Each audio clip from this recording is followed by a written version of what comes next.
Thank you to our panelists for joining us this morning. I want to start off by thanking each of you for coming today because your presence is helping us stay connected, deepening our understanding of what is happening in our community and learning together, which is central to co-creating that much needed change in our community. Nurturing a strong network is important to keep information flowing. And one way to stay connected is to be a member of CNPE. And I promise you, this is my only commercial. So if you are a member, thank you. If you are not, please consider joining. Membership helps support events like this, and all you have to do is go to cnpe.org to sign up. So we talk a lot about transparency and collaboration, and CNPE believes in both of these ideas, but it takes enormous effort and commitment to do this well. This conversation is part of that effort, and your presence is part of that process. So we're here today to learn about the historic American Rescue Plan funds that will be flowing to and through our community over the next couple of years. As a convener for the local nonprofit sector, CNPE is committed to helping the sector understand the flow of these funds, who will decide how these funds are allocated, and how nonprofits might participate in the process. This is a once-in-a-lifetime opportunity, and it's critical that we use these funds to do transformative things for our community. We know nonprofits have significant social impact, and many frontline nonprofit agencies know exactly where the funding can be deployed optimally. This conversation needs to be one of many more to strategize how to deploy these funds in our community. And CNPE is happy to participate in any way that we can be helpful. So here are a few logistics. This meeting will be recorded so that those who can't join us will have an opportunity to hear the important information that will be shared. And we will record or post this recording on our website.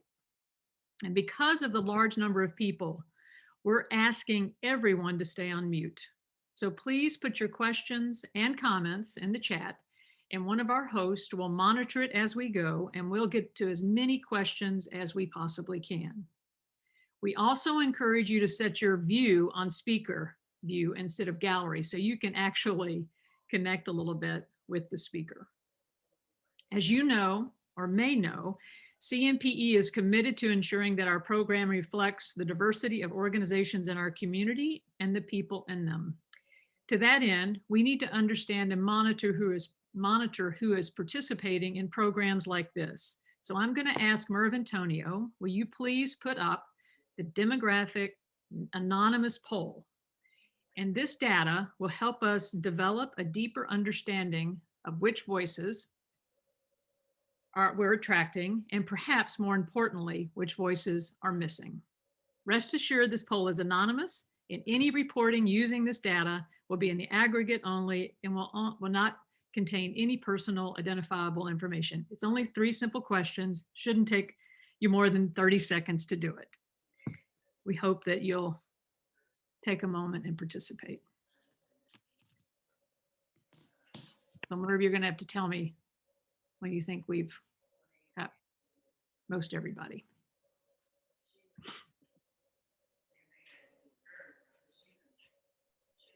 All right, everyone's doing a great job. We're about 80%, so we'll just open it up for another 20 seconds or so.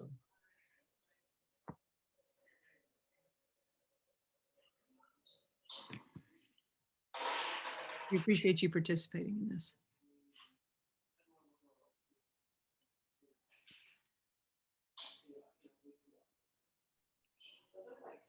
All right. Okay. Yep. Thank you.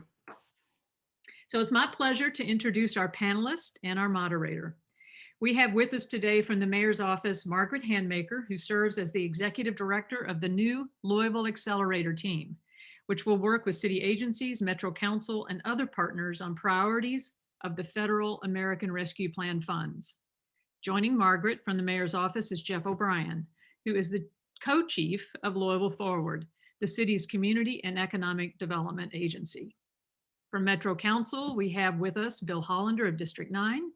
Councilman Hollander serves as Metro Council's Budget Committee Chair, and we also have Councilman Kevin Kramer of District 11, who serves as Metro Council's Budget Committee Vice Chair. We thank you all for being here. Our moderator this morning is Anthony Smith.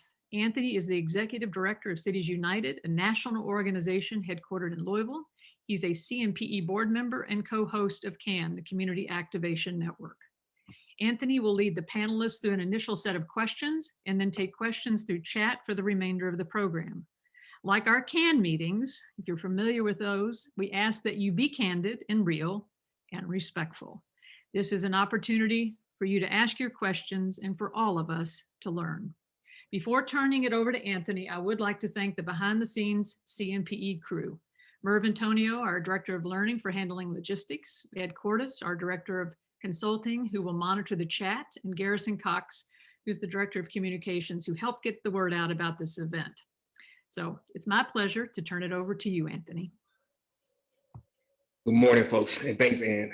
Really excited to have this conversation, especially with our nonprofit sector, about this historic and monumental infusion of cash that's coming not only into our city, but to our state, and then also into our school system. There's a lot of resources that are going to be flowing in. I believe, if I'm right, Margaret, we're getting about 438 over the next 3 years. That is not correct, Anthony. Okay. We initially thought and by the way, I understand there's an echo in this room. I'm sorry, yeah. It's just where I have to be right now. We initially thought we were going to get that amount, and learned later that it was revised to 388 million for two reasons. One is that the original HUD data only included cities, but it didn't include some tribal and other entities. That the number of people in the pot got bigger. And the second thing was that using 5-year data, Louisville's rate of poverty, I guess, improved compared to other cities. So there was a needs test as well as just a numbers test. Thank you for that. I appreciate that. To get 388 million. Absolutely. I mean, it's still a significant amount. Just wanted to make sure I had the number right. So thank you for helping with that and then setting the context. So I want to again thank everybody for being here with us, Margaret, Jeff, Councilmember Hollander, and Councilmember Kramer for having this conversation. And I'm going to give each of you all 3 minutes just to kind of help set the context again and give your perspective on this opportunity that the funding present, and what do you believe the priority should be? And I want to start with Councilmember Kramer and then work to Councilmember Hollander and then Jeff and then Margaret to wrap us up. And I just want to start with the council members because we've heard some of the mayor's priorities.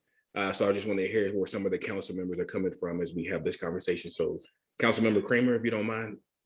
I don't at all. Thanks for the opportunity to be here. I really appreciate I always appreciate an opportunity to hear from folks who have a better handle on situations than I do, how we might move forward. So I appreciate you guys being here, and I really appreciate you inviting me. Obviously, we're pretty early in the process. Bill and myself and Margaret have a scheduled conversation tomorrow to start trying to figure out exactly what this all might look like in terms of process. So I certainly don't want to get out ahead of where we as a group are. But just, I guess if you were to ask me just what you kind of have asked, how do I see this? I think I would phrase it with, in 3 approaches. I think the first thing we need to do is look at where we can and should and need to reimburse, right? There are lots and lots of folks in town who, because of the pandemic, used resources that they wouldn't normally have used for that purpose, which left them without resources to take care of some other needs. And I'm talking to the Center for Nonprofit Excellence. A lot of nonprofits in town for whom that's true. I'll just one small example, I'll move on from that one. But if we look at the community ministries, for example, the community ministries stockpile food. They are ready to help with mortgages if that's needed, utilities and things like that. They got hit particularly hard because folks were coming to them when this whole pandemic rolled out, and at the same time they were using their resources they also rely a lot on volunteers to get a lot of things done, and the volunteers weren't able to be present because of the COVID. So they were hit. And again, I'm giving only one example, right? I know there are lots and lots of examples. So I think the first thing we need to do is take a step back and say, okay, how do we reimburse those folks who were hit hardest, right? And that includes us, right? That includes the government. Where did we spend money that we had intended to spend in other places? And so I think we got to do that first. We got to reimburse. I think the next thing we have to do is reopen. It's still a frustration for me that we just today are announcing on the news that we're reopening libraries. I think the city could and should, and I would love to see us become an example of how to reopen safely. The sooner we do that, I think the better message we send. There's a lot of businesses in town that are struggling to reopen, and we're hoping to re-encourage tourism. And I think the only way I think the quickest way, I guess I should say, that we recover from all of this is to reopen again as safely and as quickly as we can. But I think wherever we can find the resources to do that. And then finally, I think the real bulk of our work is going to be in the reimagining, right? It's going to be thinking about how do we become the city that we've wanted to become, and how do we overcome those things that have kept us from getting there, right? We're struggling, as everyone on this call knows, we're struggling with record violence in our community today. It's impossible to have a conversation without recognizing and understanding the racial equity that we struggle with. And I know I'm going to steal a little bit Bill's thunder, but I'll say it only quickly. I'll leave Bill to have a deeper conversation. But I don't think we can be serious about moving forward as a community without talking about housing, without talking about the homeless situation that we're dealing with here. So I think those are and again, I don't mean to suggest that I've given you a complete on any one of those three, but I think, big picture, those are the three things. I think the first thing we have to do is take care of those folks who are suffering the most as a result of this, reimburse them where we can. I think we got to reopen as complete as we can. And then I think we have to reimagine what this community could and should be, and how do we get there? No, thank you for that, Councilman Member Kramer. Councilmember Hollander, same question. Thank you, Anthony. I'm sure we'll have some talk. I know Margaret will talk about the guidance. So while these categories that we can use this money for are broader, certainly than CARES Act money was, they're not unlimited. So we are still trying to work through what guidance is out there, and there's new guidance coming out in frequently asked questions and answers on a weekly or even daily basis. So we've got to figure out what we can use it for. But there are some categories that I think are pretty clear in the initial guidance that we had that are really important. And I'll say what I said. I'll just repeat what Councilman Kramer said. These are my thoughts, okay? There are 26 members of the Metro Council. We want to hear from the public. I don't want to get ahead of anybody, but these are my thoughts, okay? First of all, the health concerns. We're moving out of the pandemic, but we're not out of it. And when I hear about variants like the Delta variant, and I see our vaccination rates, particularly in South and West Louisville, I mean, it's quite concerning. In the health department, I'd encourage people to look at this. The health department has maps up of vaccination rates by zip code. Some of the zip codes that I represent are 67, 63%. We have lots of zip codes with half of that. So we need to continue to work on trying to get people vaccinated. Virtually everyone who is going to the hospital and dying is unvaccinated at this point. And, so that's, I think, job number one. I'll completely agree on housing. And it's quite clear that housing in impacted census tracts is a allowable use of this money. So to me, addressing housing concerns, including but not limited to our houseless neighbors, is real important. And I know there are a lot of people with various nonprofits on here. I've encouraged them in various forums to get together and come up with real plans and find partners. If you're a social service provider for houseless people, but you've never been in the building area before, in building a supportive housing development for people who are houseless, then get a partner and come together and figure out how you can work together and make some proposals that can really move us forward. Violence prevention, which I know is very important to you, Anthony. It's quite clear that violence prevention programs are allowable under the ARP. There's no question about that. Better jobs and education. I think that's also included as allowable uses. So I would love to see some job training in this kind of thing. I mean, if you talk to someone like Michael Gritton, he will tell you that we could put money into CDL licenses, commercial driver's licenses, that people could find good paying jobs, but don't have the couple $1,000s that it takes to get that training. You know, we can change lives forever if we can do some of that kind of thing. Early childhood literacy. You know, there are programs that I think we could do to improve kindergarten readiness, particularly in some of our West Louisville neighborhoods where the Brigant scores are quite low. The number of kids who are kindergarten ready are very low. They have a very difficult chance of getting to good conditions and good educations and good jobs if you start out in that kind of position. So there are things that other communities have done. You can send library workers into daycare centers so that you don't have any kids who are going to school and don't know how to open a book. Broadband is very important, and we've had discussions about this on the council. To the extent we can, and there's still some moving guidance in this area, if we can address affordability issues in broadband in some parts of the community, that's very important. We also need to address accessibility issues throughout the community, and we have a lot of that in our rural parts of the county. And then just finally, one other part, you know, $388 million is a lot of money, and it can be transformational, and I think we need to think about it that way. But it is a relatively small part of the total American Rescue Plan dollars.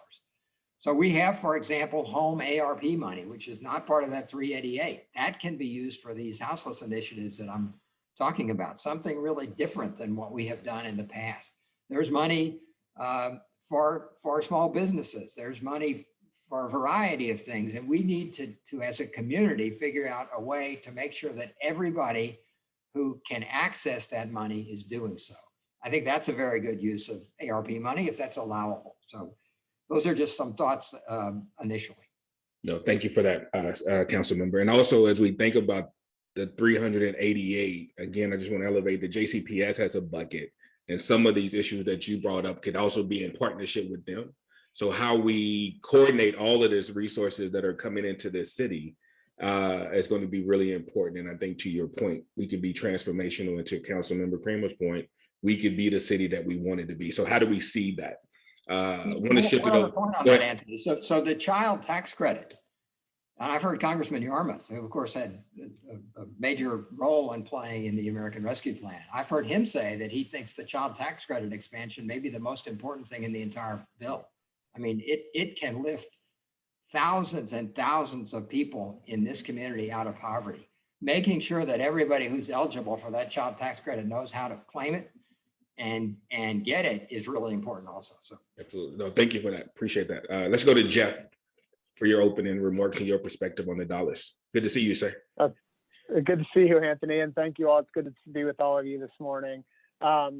Just from my perspective, and I think a couple things that council members have said here are very important to reiterate. Number one is we're still getting guidance on this, so we're very early in the process, and we're still trying to understand where all the priorities are for the community, not just for individual staff members like myself or individual council members. So I think that's something that we're still trying to understand. And I don't hope I'm not stealing Margaret's thunder, but I'm hoping that people are giving us comments on our website. That's the current avenue we have open today. The other thing is the guidance here is still coming in. It's still moving. I think we even got an announcement this morning from President Biden about some of the allowances around violence prevention in our community. So just something important to understand, that until the guidance and rules are final, they're not final. And so I think that's something that Margaret and I and the entire Accelerator team are really paying attention to as we move forward in this. And then just from my perspective on the priorities, I don't think that we can understate the importance of these dollars really impacting COVID-related issues in our community. Certainly, COVID has exacerbated a lot of the inequities and a lot of the challenges that we have in our community. And so I'm hoping that we are using the funds to really highlight and be transformative where we've seen those inequities be exacerbated. And whether that's health impacts or whether that's lingering impacts, we've talked a lot about housing already. Housing is going to be a major issue. The CDC moratorium expires in 7 days. So we are expecting that we're going to have a wave of people being evicted from their homes. Those court dates will start on July 9th. So I think if any of our providers out there are providing those services, understanding how you can chip in. And then, of course, we're going to look for ways to build our economy back better together. That was the B3T process. That's going to be one of the foundational works that we use, guiding our plan as we work with council and with the public. That's really going to be something that we're looking at. So I'm really hopeful that we're thinking about these things as related to COVID and how we can be transformative coming out of COVID. But really, at the end of the day, we're going to have to be tied back to those COVID impacts and those lingering impacts, and whether it's housing or violence or getting more people vaccinated. That's going to be important because we're still not out of this pandemic until we reach those vaccination limits and we have really come up with a plan to sustain people's health over the long term. So thanks for the opportunity, and I look forward to answering questions today. I appreciate it, Jeff. Thank you. Margaret?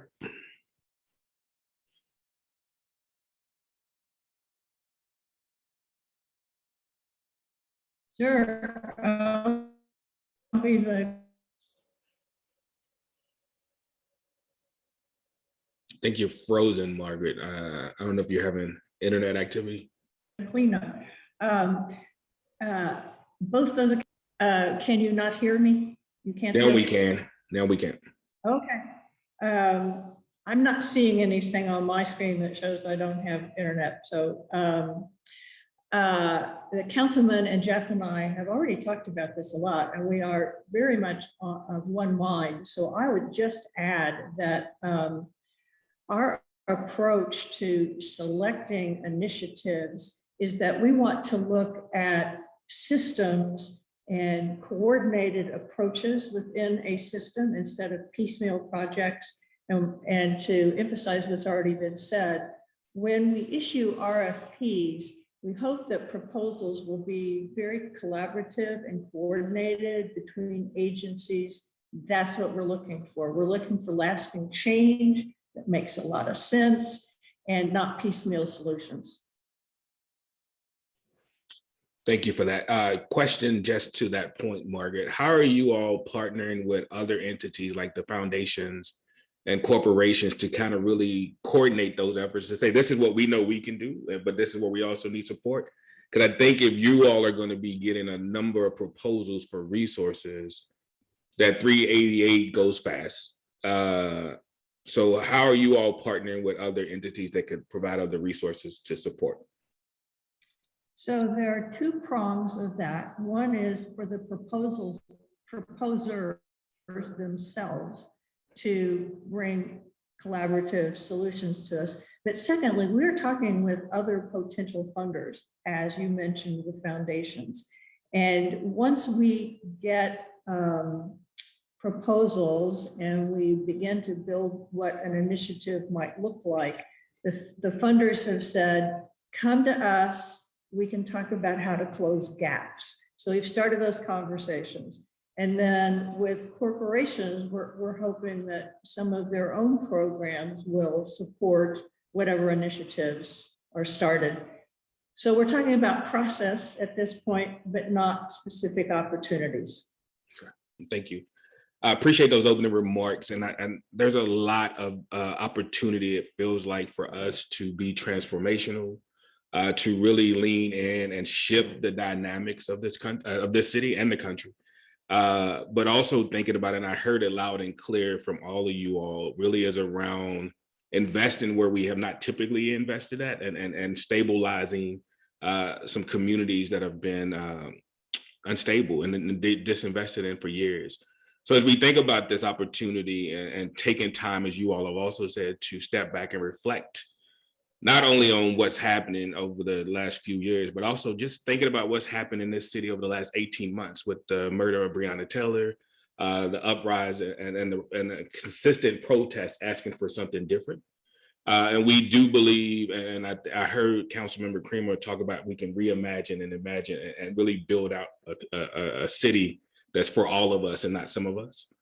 Knowing that some of these dollars will be used for emergent needs, but beyond that, is there any conversation and any thoughts that you all are thinking about, and you've touched on some of this, around how we use this to transform our community and create that space for those who have been underserved and disserved for so long to be a part of the conversation? And I'll start that with Councilmember Hollander, and then just move around a little bit. So Councilmember, if you can just respond. Well, I think some of that is what I was talking about in terms of better jobs and better education. So it seems to me that one of the ways you make long lasting change is you put people in positions where they can, can have better incomes. And that's partly education, that's partly training.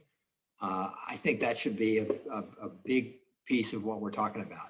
To me, that's the kind of transformational change that we will see, not just in a year, but in 10 years and in 20 years. And I think that's the goal of the kind of thing that we're talking about. We should do all we can. We've talked a little bit about housing. We should do all we can in the housing area. I mean, I'll just reiterate that. It is very difficult to talk about what you've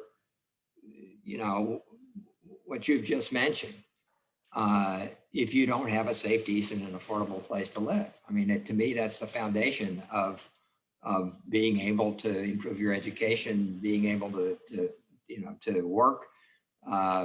So I think the housing area is very important. But I think, and I don't know that it's gotten a lot of attention in the community right now, frankly, the whole idea of improving jobs and including improving training. I hope it does get some more attention. And I don't know, I'm not sure what nonprofits, frankly, are going to push that, but I think it's something that we should consider. And clearly the guidance talks about that in a broad way. Yeah, I think a good number of nonprofits on here do workforce development and would look for those resources, but it probably didn't know that guidance piece that you just talked about. So I think it's important for folks to hear that.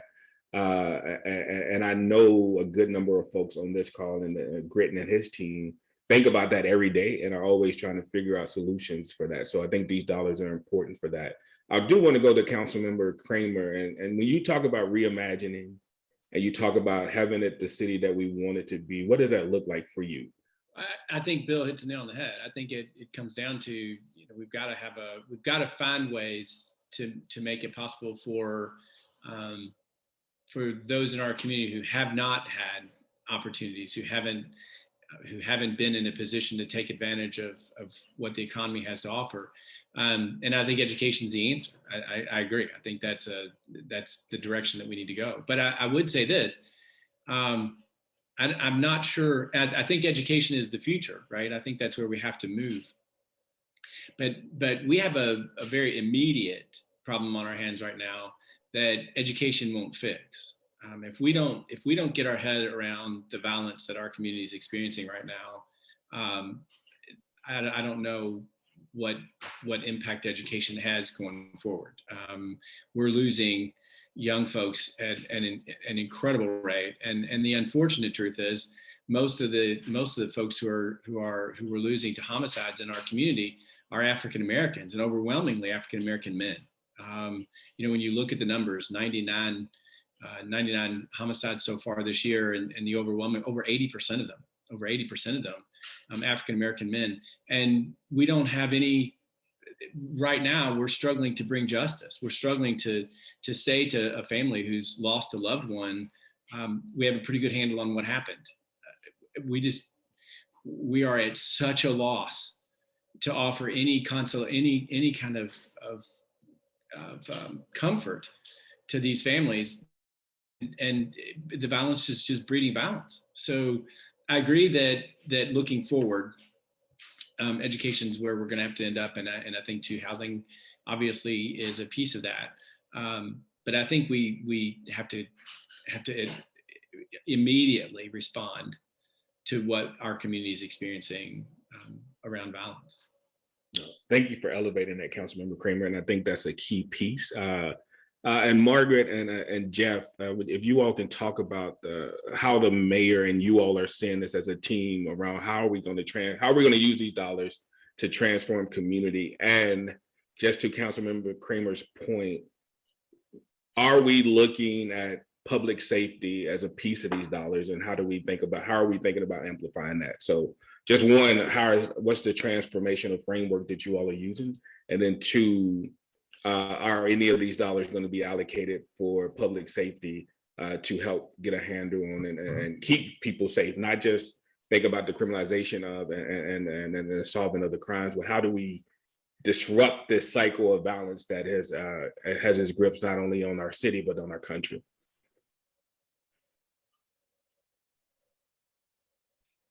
The process is, I think, you want to go ahead, Jeff? No, go ahead, Mark. The process that we will use and have already started, I think, is a proven identify the priorities and the possible initiatives under all of those, and begin to look at which ones are going to have the greatest impact, which ones can get started quickly. We're going to winnow this down to what we think are really good, first of all, permissible. And we do have to say that there are a lot of federal rules about permissible expenditures. So we're going to do our homework about what we think will have the greatest impact for some priority areas. We have been gathering community impact about those priority areas. Really, Anthony, you mentioned something this morning about a report that was done long ago, but we have a lot of information that will lead us to what we think are the top priority areas, and we're asking for input on that as well. So we'll define the top priority areas, we'll define potential initiatives under those, we'll evaluate those potential initiatives for the ones that we think are the most impactful, most viable, can get started, they're doable, all sorts of things like that. Obviously, there's a racial lens on everything. We'll issue RFPs, and then we go through the process of selecting projects and taking it to council. Of course, public safety is a big one.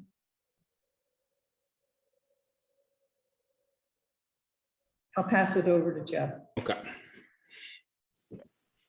And I was just to add on to what Margaret said, I think, one of the big things, people are looking at for clues and where the mayor's priorities are. We're really going to be looking to the guidance again, not to harp on that, but the guidance kind of spells out those areas that are eligible. And so when you think about that and where our community's needs are, so whether it's whether it's violence prevention and disrupting those networks, or whether it's housing, or whether it's creating workforce development opportunities, those are things, as I think both Councilman Kramer and Councilman Hollander said, are allowable expenses. And so we're going to look to that guidance, and those are going to be really the areas that we're looking at. And as Margaret's really alluding to, what are some systems approaches that we can take to identify some changes that would transform the systems in our community? And I think that's really what we're looking to. So yeah, I think that we will have a big play on community safety. I think we will have a big play on housing, and what does big mean? I think is going to really go back to what Margaret was saying, was looking at those priority areas and what initiatives and things that we're seeing both from the community and from our council members. Yeah. And I think that's right. And I think to your earlier point, Jeff, the guidance is really, really clear on community violence intervention. And the White House is having a conversation today with 15 jurisdictions who have already committed to use some of their American Rescue dollars just on this issue, because it's such a crisis that we need to be figuring out. So I think the push for me, and this is me, and you all know where I stand, and I've said it to the mayor and I'll say it again, is that if we, as Councilmember Kramer said, don't address this issue, everything else we do is upstream work, and we're going to lose way too many people. We're already at 100 plus homicides this year. We lost 173 last year. And if this city does not understand the importance of putting resources behind that, we're going to continue to lose.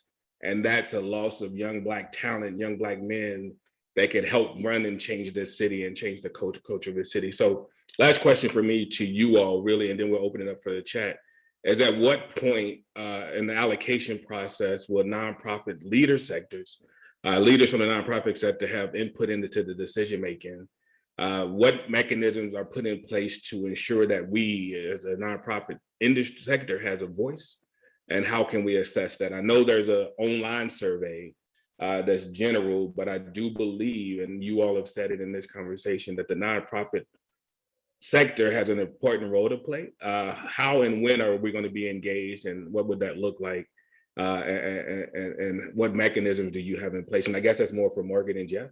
And then if council members have anything to add, I'll come to you all before we open it up.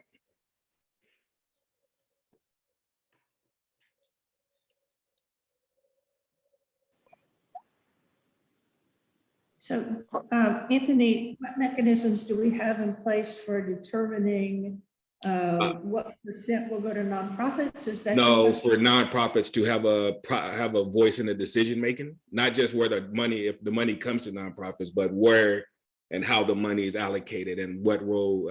So how can nonprofit leaders be a part of the decision making process? the decision on what the priority areas will be and how What the many- priorities areas would be, where the resources go, and all of that. So just how do we have a part in that conversation? All right, well, we do plan to have a number of community conversations on that. The council has 4 things already, I believe, that are scheduled, and we'll be doing the same.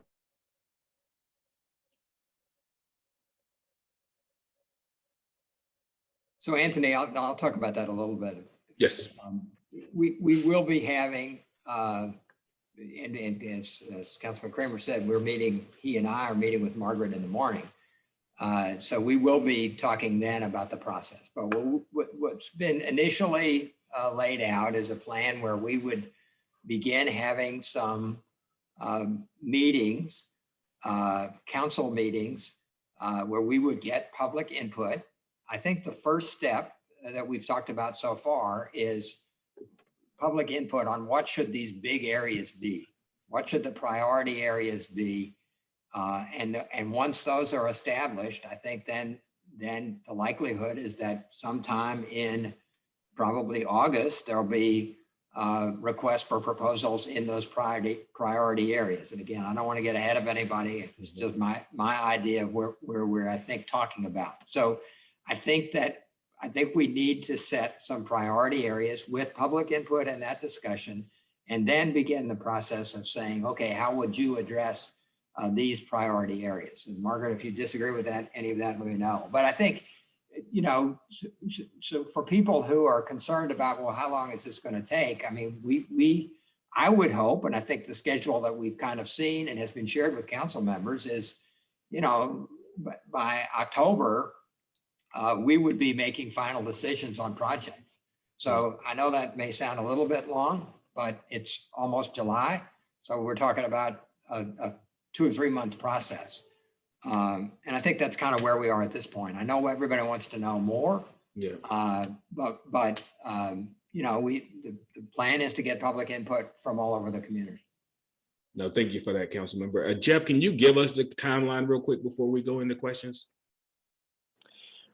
Well, I really think that Councilman Hollander just really gave it. I think again, we're trying to get some community conversations started here. Obviously, we have put some immediate needs out on the table. Council's been discussing those over the last couple of weeks, and we're hoping that they'll vote on those tomorrow night. So I think that's that is the first step in this, and then I think to identify the next step. So again, our immediate things that we're trying to address in the community, again, the health crisis, the housing and houselessness crisis that we have going on our streets, and then looking at some of the economic recovery issues. Those have been the three priority areas that we've been focusing on today. And then again, as we go and have these community conversations here in July and understand these priority areas, we've already been taking comments. We expect to take many more.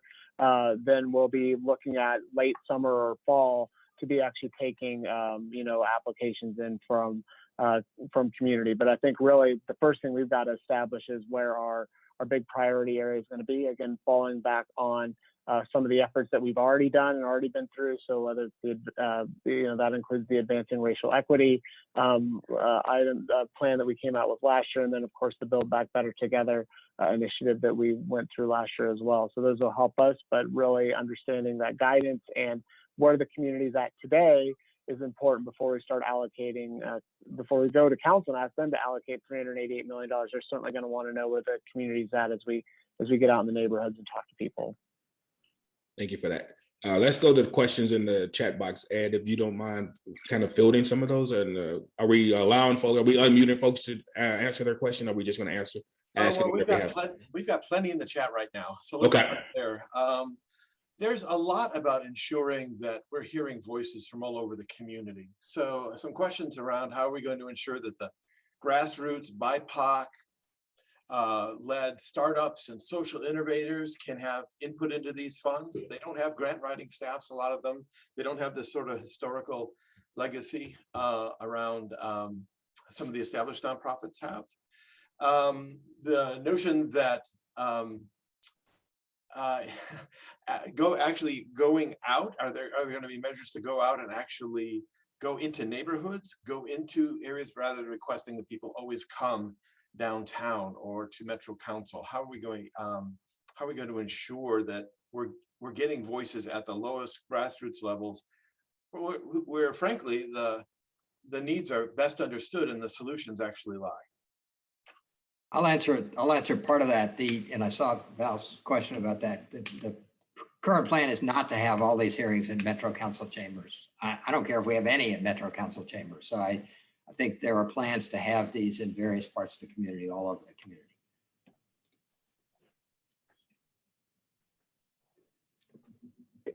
Yeah, and I think that's, I would agree with Councilman Hollander. We really, if we're going to have meetings downtown, I don't think that's going to be effective at all. We've certainly never, as we go and do any sort of community outreach process, that's been a challenge. Obviously, trying to do things safely and social distance. I mean, we do still want to be mindful that people aren't comfortable meeting inside buildings and gathering in buildings. So that's an added challenge, but I think it's something where we understand we need to get out into the community and actually hear people in the neighborhoods and go to where people are. That's been a big way that we have typically approached business here in Louisville Forward. Again, the last year has been a big challenge for us, but we're really looking to leverage, whether it's neighborhood organization meeting, whether council members having their their quarterly or monthly meeting in their neighborhood. We really want to be part of those and understand where the community is, and we'll are putting that communications plan and engagement plan together as we speak.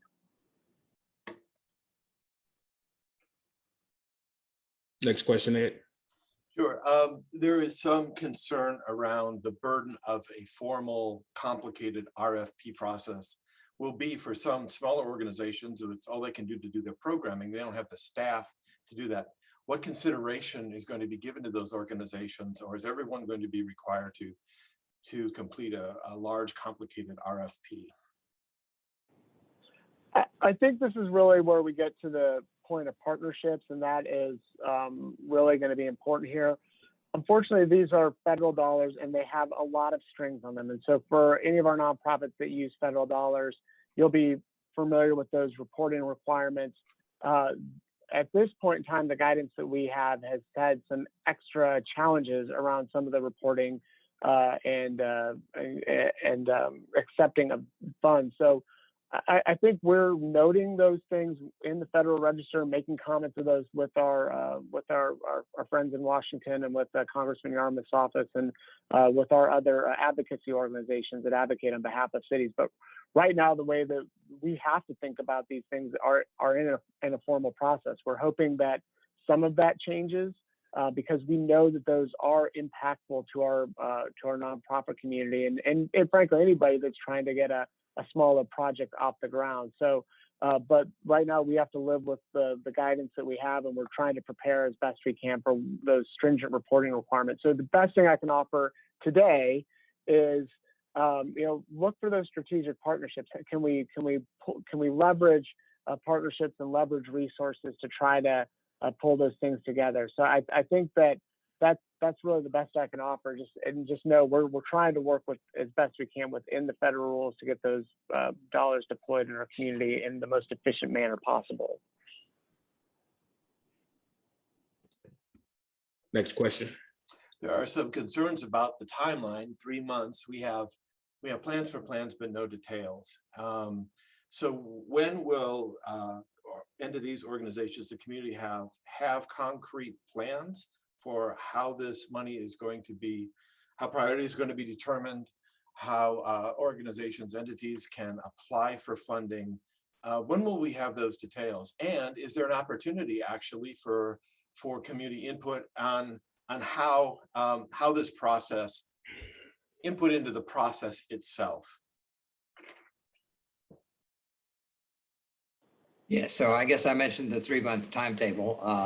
Yeah, I think that the public hearings that we would have throughout the community, and not just downtown, would deal with the process and would also deal, and very initially also deal with what are the priority areas and how should we go about allocating within those priority areas. How do we set the priority areas? How do we go about requesting proposals and talking about those priority areas? So yeah, I think all that should be discussed. And I would welcome, I know everybody I think would welcome all kinds of organizations, small, large, and private citizens to speak up at those meetings, which I think we'll have very soon. And then I'm one person. We're meeting tomorrow to talk about this process, but I think that within a few weeks, I hope, certainly within a month, we would have those priority areas set, and we know a lot more about how proposals would be taken within those areas.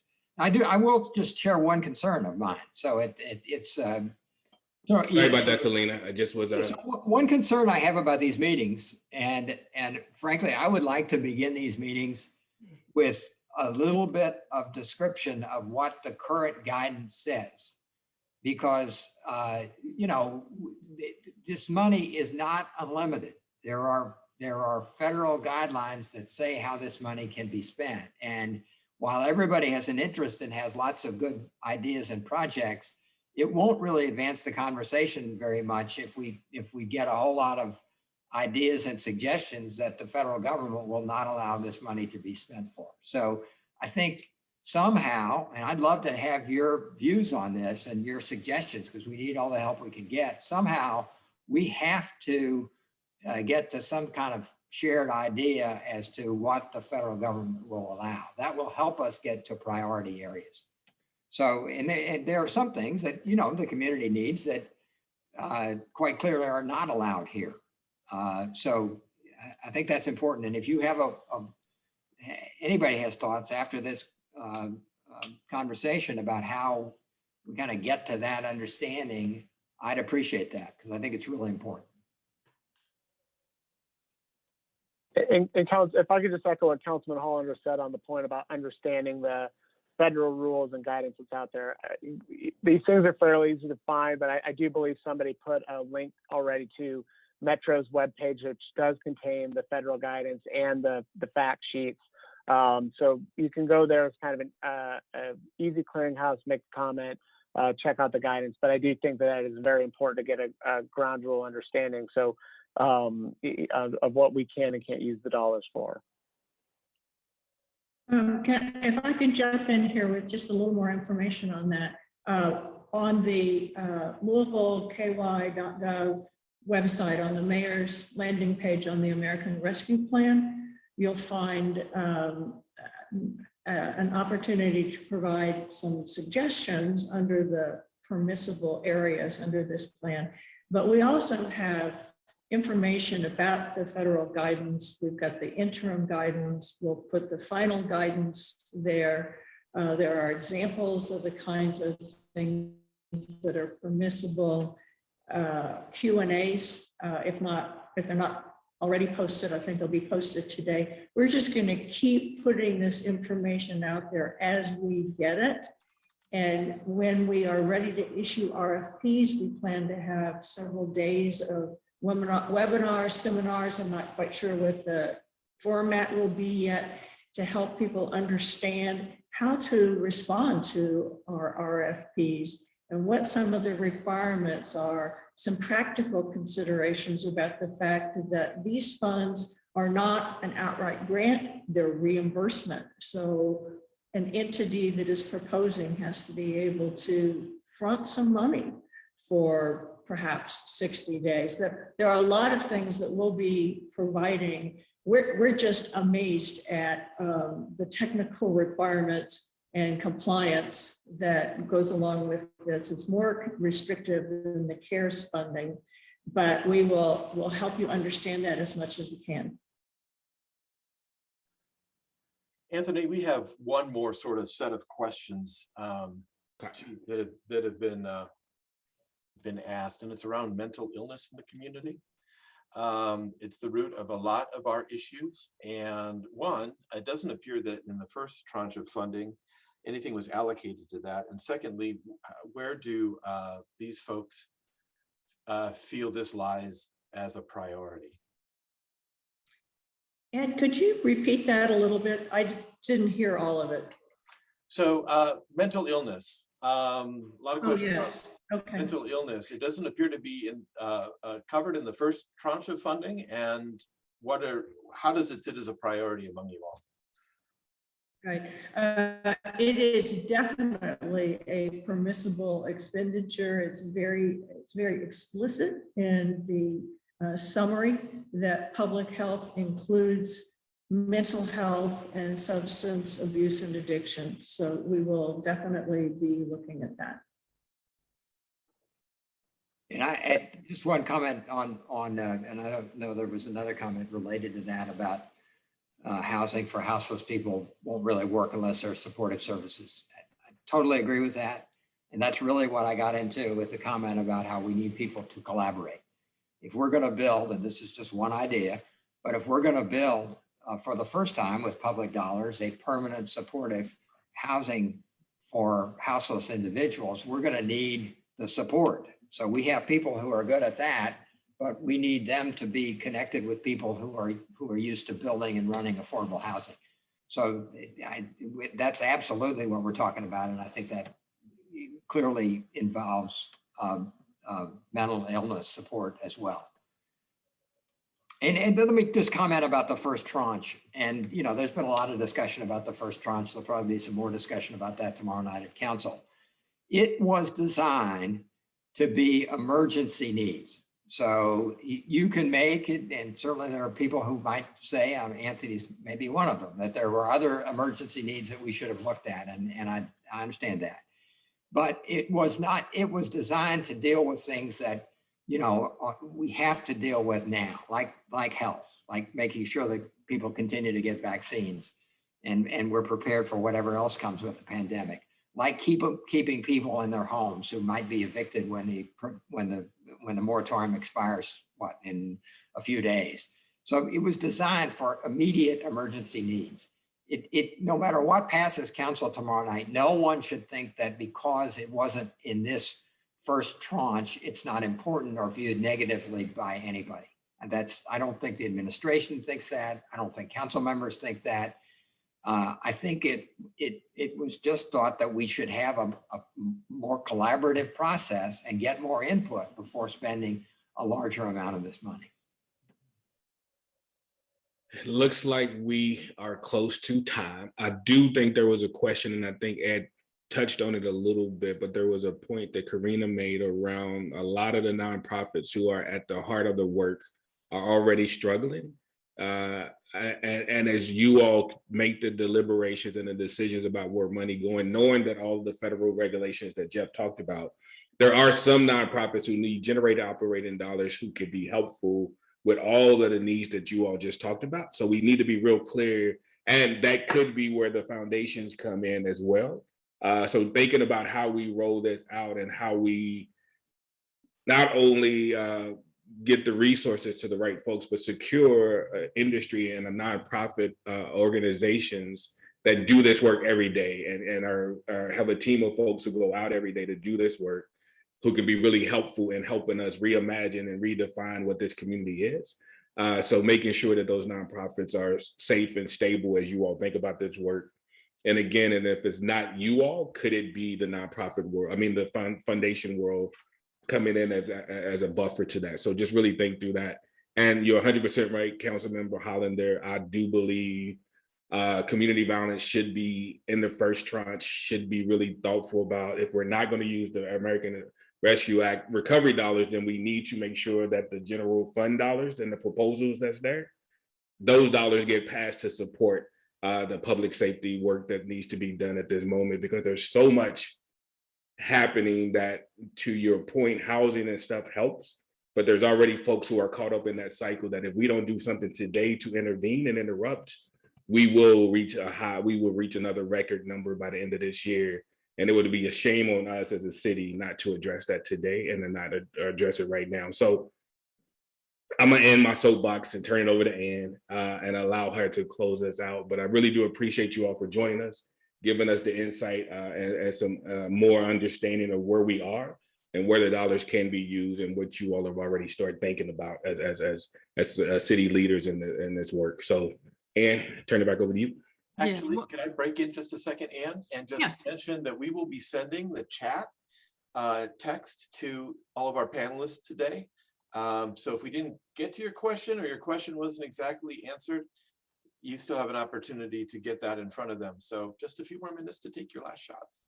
Go ahead. So, well, first of all, just thank you to all of our panelists and for each of you for joining us today. Rest assured, will, as in CMPE, will be in touch with Metro Council and the mayor's office like we have in the past, and share any details we can in the space. And again, we'll be happy to host or convene future conversations. So thank you for joining us. I want to let you know that tomorrow we have our monthly CAN meeting, where we have changed our agenda to create a space for folks to gather and share and reflect specifically about Quintez Brown and more generally about the impact of public safety on our youth. So please join us for that. And I'm sure we'll see each other again soon. Thank you again. Have a great day. Be sure to take care of yourself and each other.